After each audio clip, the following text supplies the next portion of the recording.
Tahukah kalian ada sosok nabi yang memiliki mujizat dengan kekuatan supernya? Sosok nabi yang senantiasa membawa pedangnya kemanapun ia pergi. Namun meskipun ia seorang nabi, tapi sampai di akhirnya hayatnya, ia tidak memiliki umat satupun.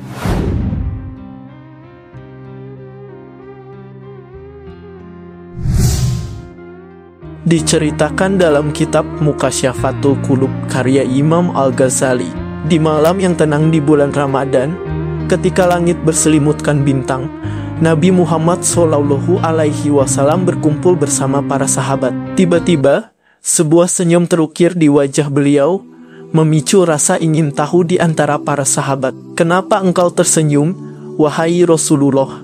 tanya seorang sahabat dengan penuh hormat. Rasulullah menjawab dengan suara yang lembut namun penuh makna, "Diperlihatkan kepadaku hari akhir, saat semua manusia berkumpul di padang mahsyar. Para nabi dan rasul bersama umatnya masing-masing memasuki surga. Dan di sana, seorang nabi berdiri sendiri, membawa pedang tanpa pengikut. Dia adalah Samun. Samun, dikenal juga sebagai Samson atau Simpson dalam bahasa Ibrani, adalah nabi yang dianugerahi kekuatan super oleh Allah Subhanahu wa Ta'ala. Kekuatan ini memungkinkan beliau melunakkan besi, memutus rantai, dan merobohkan istana. Lahir di tanah Palestina, di kota Gaza, Nabi Samun diutus untuk berdakwah kepada Bani Israel di tanah Romawi. Beliau memiliki senjata yang unik, sebuah pedang yang terbuat dari rahang unta, bernama Liha Jamal. Dengan pedang Liha Jamal di tangannya, Nabi Samun telah mengalahkan ribuan musuh. Pedang ajaib ini juga menyediakan air ketika beliau haus dan daging ketika beliau lapar. Sebuah mujizat yang menunjukkan kebesaran Allah Subhanahu wa Ta'ala. Namun, di tengah kejayaan, paganisme merajalela di kalangan Bani Israel. Mereka terjerumus dalam penyembahan berhala dan keserakahan akan harta. Nabi Samun, dengan ketakwaannya, diutus untuk menyampaikan risalah ilahi, seruan la ilaha illallah yang berarti tiada Tuhan selain Allah. Meski dihadapkan pada kesesatan yang mendalam, Nabi Samun tidak pernah memiliki pengikut. Namun, dengan kekuatan dan keteguhan hati, beliau terus menentang Raja Israel yang zalim. Nabi Samun Ghazi tak terkalahkan di medan pertempuran, menjadi mimpi buruk bagi kaum kafir. Namun, Raja Israel dengan kecerdikannya mencari cara untuk menundukkan nabi yang perkasa ini. Raja mengadakan sayembara dengan imbalan emas dan permata bagi siapa saja yang bisa mengikat dan membawa Nabi Samun ke istananya.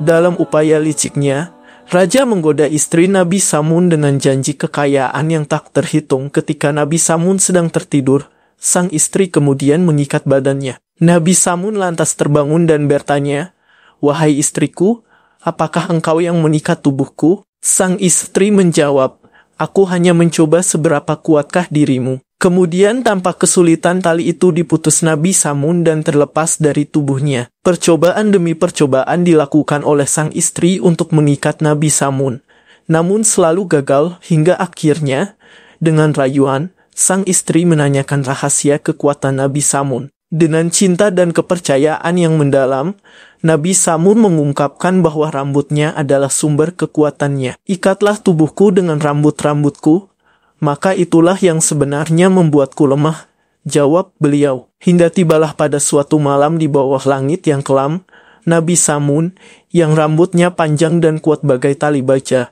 terikat dan tak berdaya. Sang istri, yang hatinya telah terpikat oleh janji Raja Israel, mengkhianati suaminya. Nabi Samun yang perkasa akhirnya takluk tak berdaya oleh seorang wanita yang tidak lain adalah istrinya sendiri. Kemudian Nabi Samun dibawa ke istana. Nabi Samun disiksa, dihina, dan direncanakan untuk dibunuh secara perlahan. Mata yang dulunya melihat keadilan kini dibutakan.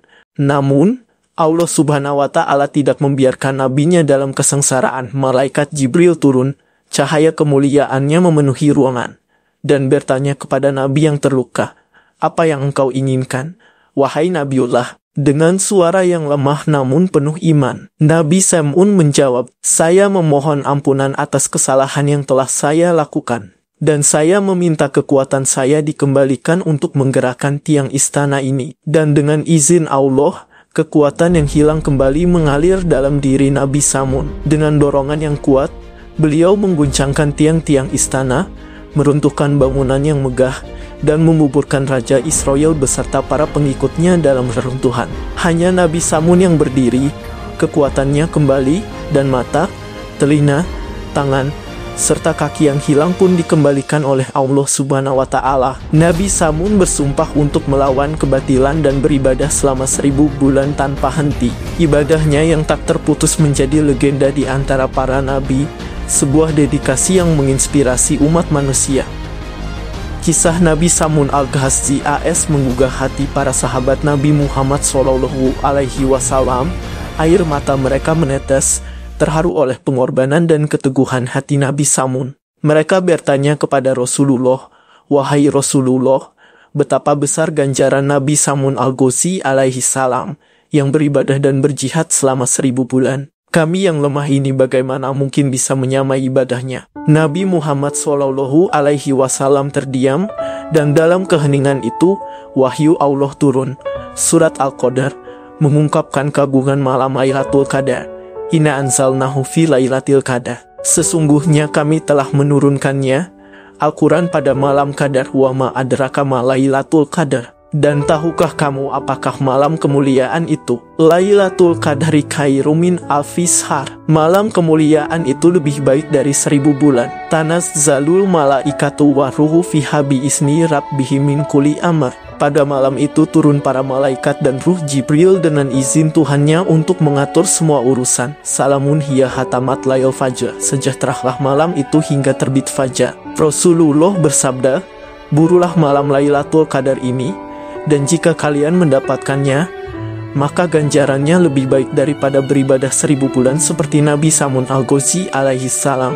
Malam Lailatul Qadar, malam yang tak diketahui kedatangannya, namun cahayanya menerangi bumi, malam di mana Tuhan menyeka air mata dan dosa-dosa manusia, memberikan harapan dan keberkahan yang tak terhingga.